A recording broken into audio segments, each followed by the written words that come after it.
Welcome to Leadership Live. I'm Daphna Horowitz, and this is a podcast for leaders like you who want practical tips to apply in leading your business, your people, and yourself. Now, I know that leadership is a skill that can be learned, and this podcast is about doing just that. Every week, I'll talk about what really works. You'll learn to shift your mindset and practice from being good at what you do to getting great at leading people who are good at what they do so that you can get the business results that you want. Whether you're a first-time manager, entrepreneur, or seasoned executive, you're at the right place. This podcast takes you from talented expert to extraordinary leader. So get ready to master your mindset, inspire your team, and elevate your business. Good afternoon, everybody. This week's topic is called panic doing. And panic doing is really about our response to crisis. Now, in this situation with our coronavirus crisis, everybody or many countries are in lockdown. Everybody is practicing social distancing. We're all affected by this to some extent, some more, some less, worries and fears for our health, worries about our financial situation. Many people are in a situation where they don't have work at the moment. So a lot of anxiety and stress in our world at the moment. So what I wanted to talk about is then how do we respond? I've spoken before about our response to change, our response to crisis really triggers that part of our brain that is responsible for the instinctive response. And that is our fight or flight mechanism. In fact, it's fight or flight or freeze. And there's many different ideas around how many responses we have, but we'll stick with the traditional either we fight it or we want to run away or we just freeze and kind of don't know how to respond. So what do we do when we're in crisis mode, our fight or flight is triggered? How do we respond?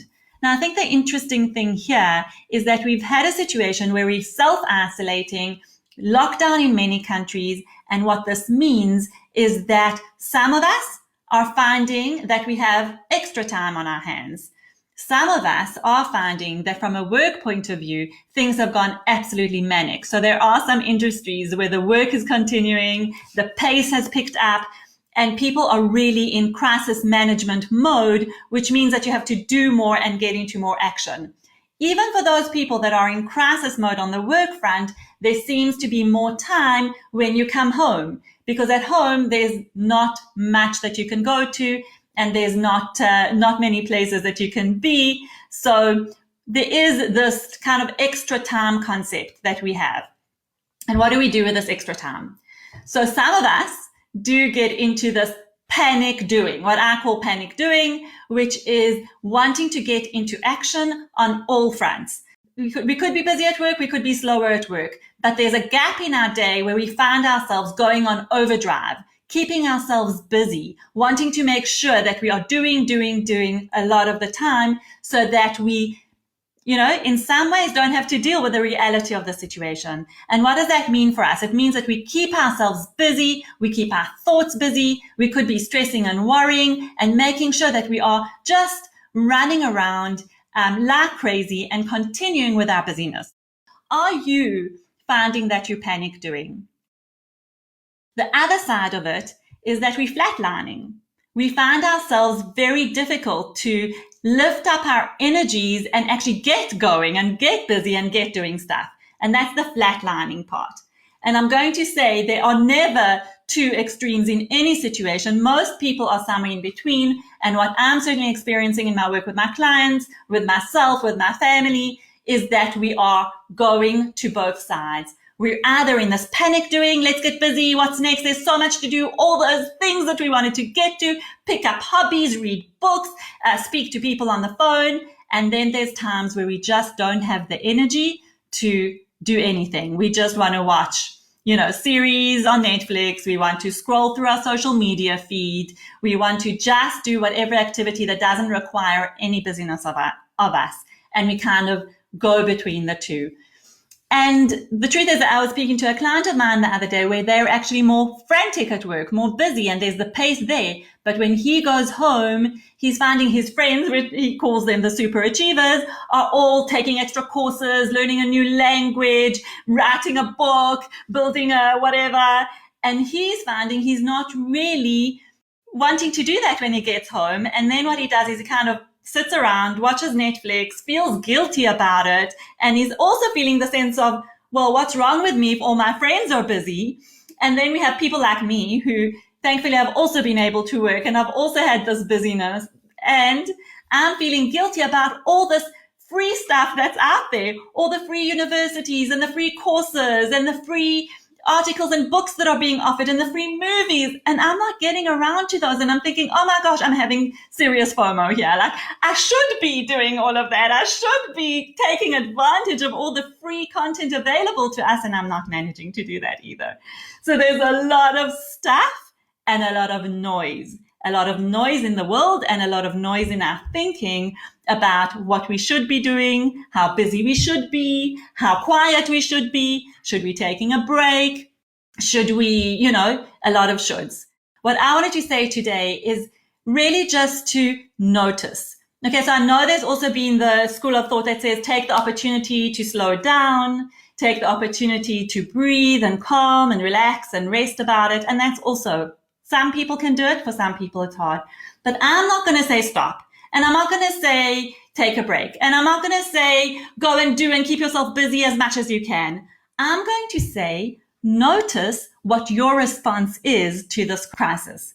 Because there's a lot of learning in just knowing what your response is, noticing it, observing it, and then choosing how you want to deal with it. Do you want to be busy at this moment?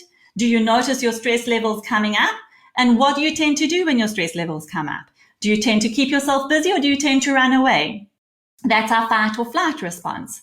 Notice what you do, notice what your default mechanism is, and then decide what you want to do in that moment, because it can change from moment to moment. Our feelings change from moment to moment. Our responses change. But if we do it from a conscious and an awareness place, then we are in a much better space because we are making a choice about it rather than just going with the flow of whatever it is that takes us.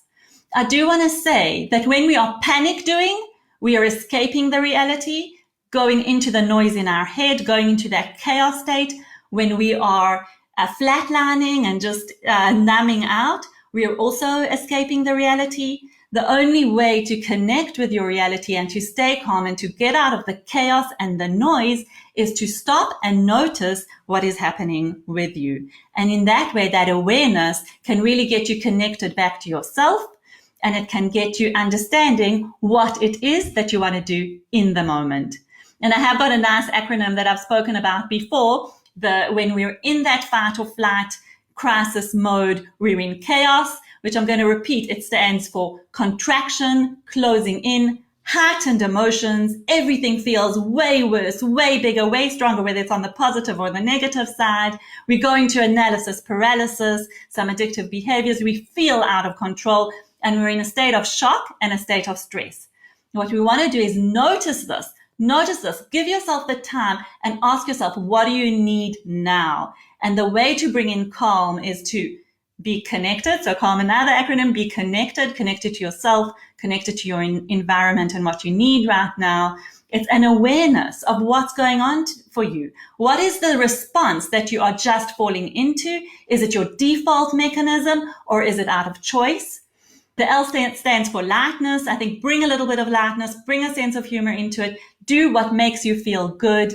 And in the moment, ask yourself, what do I need right now? What do I want right now? If it is to watch Netflix, go for it. But don't go into this unconscious one Netflix series after or episode after another. Watch the one and then check in with yourself. What do I need right now? Okay?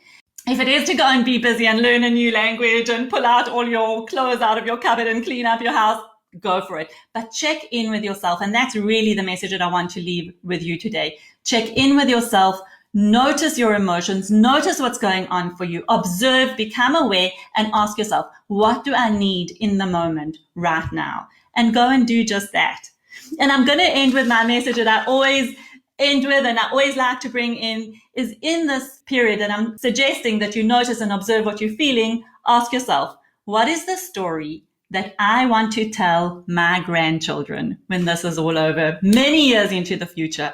What is the story I want to tell? And then notice how you're taking in the experience, how you're experiencing it, how you're living it. This is taking us into a new normal, a new way of being. So prepare yourself and be very present with what you need right now. Notice, observe, no judgment. Just notice and say, what do I need right now? And help yourself get just that so that you can stay calm, reduce the noise levels in our heads, let clarity come in, and then you'll know what you need in that moment. And on that note, I want to wish you a beautiful Tuesday. Thank you so much for joining me today. If you have any questions or specific topics that you would like me to address, please do let me know and write those in the comments. I want to see them. I want to hear from you. What are your questions? What do you want to know about leading in crisis? What do you want to know about your situation? What would you like to share with me? Send me your comments, send me your messages, continue to comment, and thank you.